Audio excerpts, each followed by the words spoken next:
Oke guys, assalamualaikum warahmatullahi wabarakatuh. Saya akan melakukan tutorialnya. Pertama-tama kalian buka pengaturan ya. Kedua, jaringan seluler. Ketiga, nama titik akses APN. Ini APN bawaannya. Tidak usah atau tidak perlu membuat APN baru, tinggal mengedit saja yang ada. Cek guys.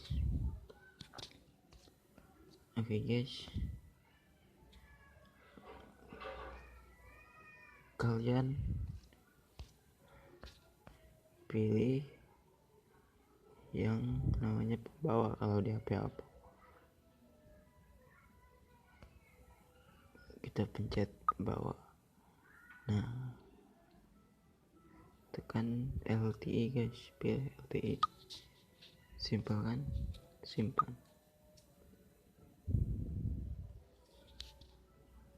Tunggu sebentar guys. Oke guys, sudah ya. Kita langsung buka Facebook guys.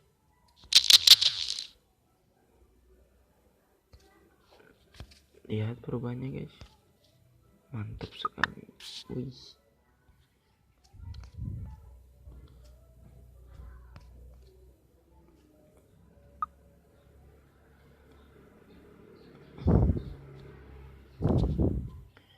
guys, jangan lupa like, comment, and subscribe karena subscribe itu gratis.